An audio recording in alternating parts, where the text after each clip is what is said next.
Yo, what is good, dude? Back here with another reaction video.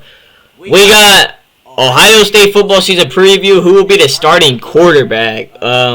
Just react to the season preview, see what's going on, But yeah, let's get right into it. First-year quarterbacks in a Ryan Day system have proven to be more than just effective. In fact, they've been explosive. These are year-one stats since 2018, a year after Day took over the. Kyle McCord, he played good, but look at CJ's touchdown numbers: 44 to 6 picks. He had 24. That's not much. Solid, if not spectacular, in 2023. Here's new OC Chip Kelly on what we. And we got Chip Kelly as the OC. Well, he talking. The job. He is. No, it's just we're just trying to, as I told the players, don't count your reps, make your reps count, and I think they're doing a good job, all of them. We're still kind of going through that. I would say probably towards the end of this week we'll start to kind of hone in on it. But it's part of is when he in. Now the day of the lineup changes every day, like who's in with what group, and just kind of mixing and matching right now. Okay. We're all just trying to make the most of our reps, be valuable because. That's all you can do, bro. It's practice, man. So we got two different groups going or on camp, at the same time. whatever you want to call it. Practice, at the same time. There's a bunch of reps to be had. Our first practice, I think we had 96 team reps in the first practice. So there's enough to go around right now. When we start to consolidate and stop doing the two field works and start to get into one field work, then I think you got to start to kind of cut the reps down for some people. Chip Kelly playing it close to the vest. For more on all things Ohio State, welcome in Dan Hope of 11 Warriors. Dan, we know that Chip has to say the right things right now. We're a long time away from the opener. We don't know exactly when a starter will be named. We presume it's going to be Will Howard. What do you think of Howard's status as the presumed starter right now, no matter what the coaching staff is saying?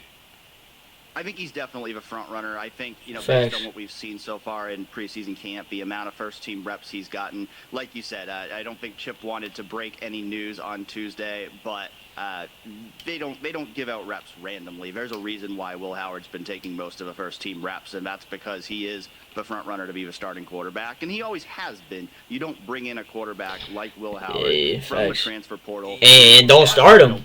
4 years partially of starting experience and bring him in to be the backup quarterback. And so I do think that in the spring that, Will had some rough patches and that kind of he did. Door open for Devin Brown and even Julian Say. No, don't say Devin Brown. That motherfucker, he get injured if you flick him. One of those guys was going to have to clearly outperform Will Howard in order to take the starting job away from him. And I think so far in camp, Will has been the best quarterback. Yeah, he has. You guys at 11 Warriors were part of a group that got to hear Howard. Of what I've been hearing, he's taking most of the first-team reps.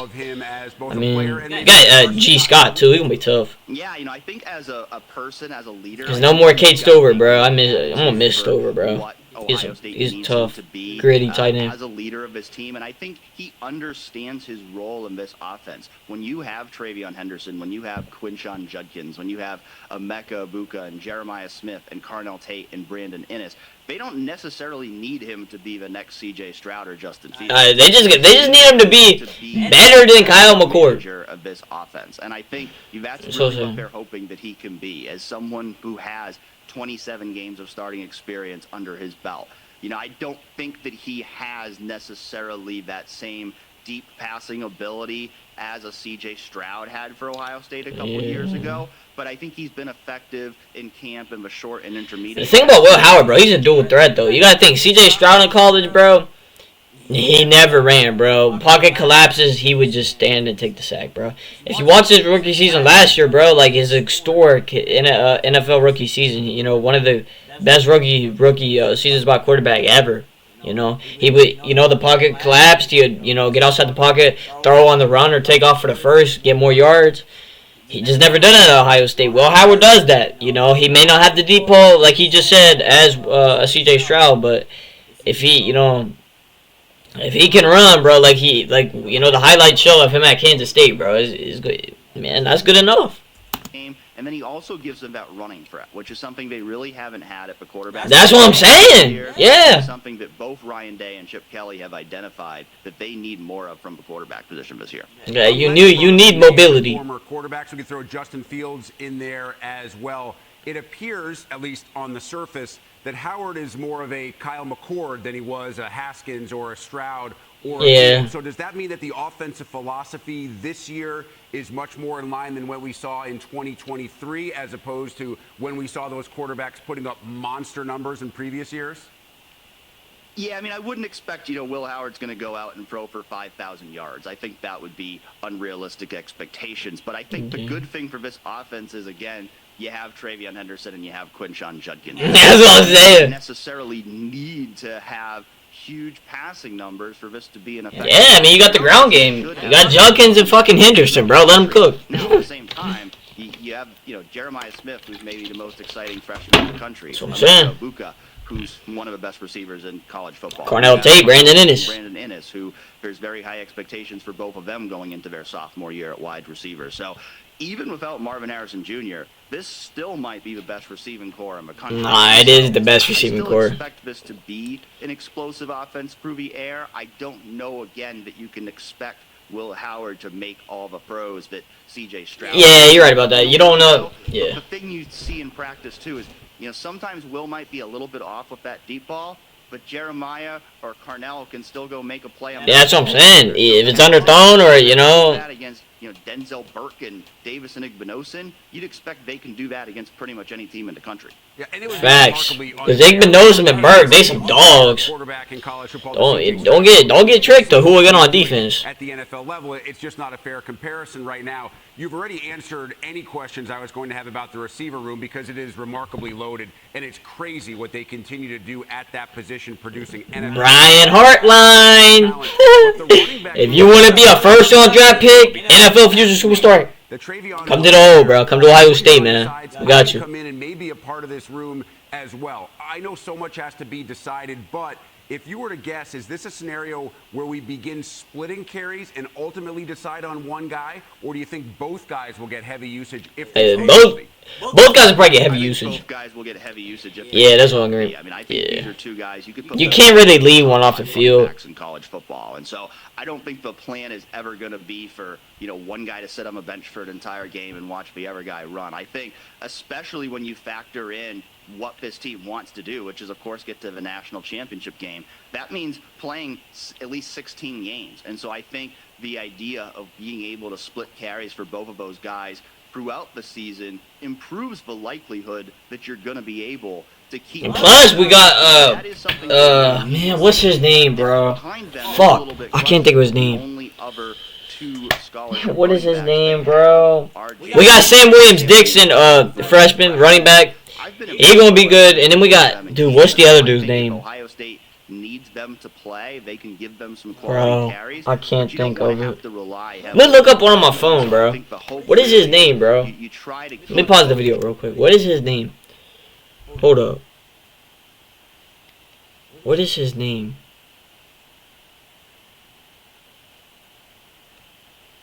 Wait, hold up. I'm sorry, y'all. I just want to see who this is.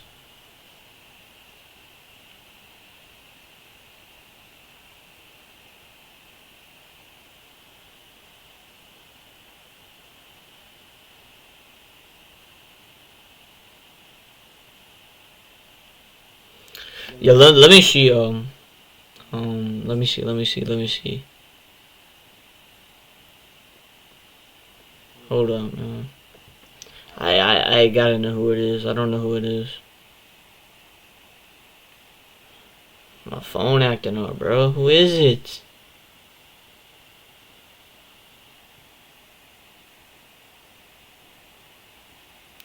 Yeah, James Peoples, bro. James Peoples too, bro.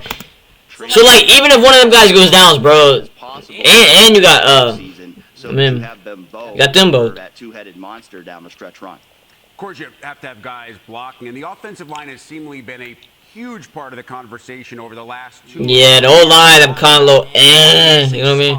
Yeah, I brought back Donovan Jackson, so he brought in Seth from Alabama. So right now, in terms of being confident in maybe at least 5 or more than 5 guys being able to do the job on the O-line. Yeah, so I think the big question right now is at that right guard spot. They've got Tegra Shabola, who was a top backup last year, and then Carson Hinsman, who was the starting center last year. They're kind of battling at that right guard spot with Seth McLaughlin coming in from Alabama to take over the center position. And so I think they've got 4 pretty solidified starters now. Josh Simmons is a guy that they feel really confident in, that he can make a big jump in year 2 at left tackle. Donovan Jackson, if he plays up to his ability, can be one of the best guards in college football. Facts. Seth McLaughlin had those snapping issues at Alabama, but they seem confident that, that's going to be a thing of the past, and he's going to be a really solid center for them. And then Josh Fryer had some issues as a pass protector last year. I hate Josh Fryer, bro. But, they're optimistic that he's going to be able to make some big strides there as well. Hope so, It's God. really a matter of filling that right guard spot.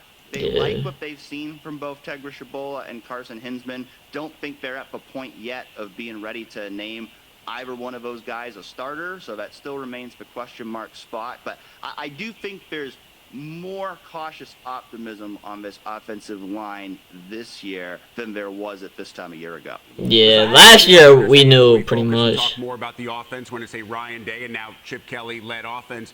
But defensively, you had multiple starters return, guys that could have been high round. Yeah, JT could have been a first. Jack Sawyer early second. Denzel Burke, Tyreek Williams. Why they decided to come back? Because we want to beat the team up north, bro, and we want to win a fucking natty. That's why. Last year, they haven't beaten See? Michigan for the last 3 years, and those are guys now going into their senior year. B.I. Burke. Where if they don't beat Michigan this year, they're going to leave Ohio State without a pair of gold pants. And so I think that was a big reason for all those seniors, whether it's the defensive guys like Denzel Burke and Jack Sawyer and JT Tuimoloau, or offensive guys like Travion Henderson and Mecca Abuka. They've all said a big reason why they all decided to come back was because they haven't achieved their goals, which, Ryan Day says what the goals are every year. It's beat Michigan, win the Big Ten, win the national championship. They have not achieved any of those goals yet, so I think all those guys really kind of came together and said, we want to make one last ride at this. If we all come back together, we have a chance They do. to be the best team in the country. And Especially with bringing in Jawkins, Caleb Downs. Like, they're going to be tough, bro. Dan, I know you've heard the question. I know you've heard Ryan Day. We're going to be tough. And he answers it the way that you would expect him to answer it. Every year, the expectations are exactly what you just laid out. But to me, and I'd love to hear if you agree, this seems more like the must-win year than any other. Well, yeah, it's must-win, bro. It's must-win to win the fucking Big Ten, and it's must-win to beat Michigan. Especially with Michigan losing J.J. McCarthy and Blake Corum to the NFL, But they still got Donovan Edwards. They still got Orgy gonna be the quarterback. He got an arm. That's the goal, bro. And if Ryan Day, if he don't win the natty, man, days may be done, bro. Because that's what we want. Ohio State, right here. This is a basketball shirt, but we want a fucking natty, bro. You know what I mean? We want a natty, bro. So you damn sure better give us one. A head coach, not just because of the losses to Michigan the last 3 years, but also because of what Michigan lost, and also because it's a new era in the Big Ten. Would you agree?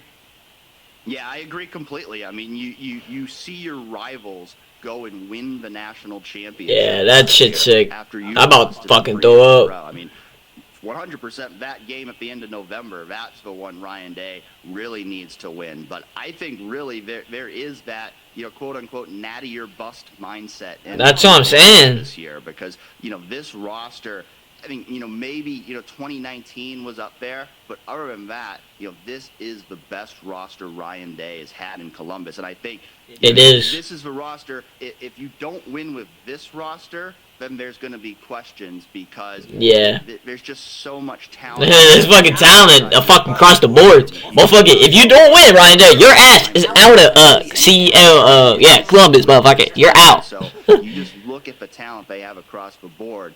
They should be right up there, I think, with Georgia as the two best teams in college football this year. And it is. Anything less than beating Michigan and winning the Big Ten and making a deep college football playoff run. That's what we want. Go Bucks, man. Great stuff and insight from Dan Hope of 11 Warriors. Dan, we truly appreciate it. Look forward to talking with you throughout the course of the season. Sounds good. Thank you. But that's gonna do it.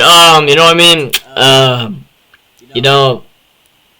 A lot of details, bro. Ryan Day, this is gonna be your last stint with us, bro. If you don't win no damn natty, and if you don't beat the team out north, bro, we need you to beat them. I'm really excited. College football, gonna be back on. And got some new teams in the Big Ten, like Oregon, USC. Seems like them. It's going to be competitive. I'm just ready for football, man. But that's going to do it for this reaction, though. Make sure you have subscribed, like the video, and I'm out. Peace.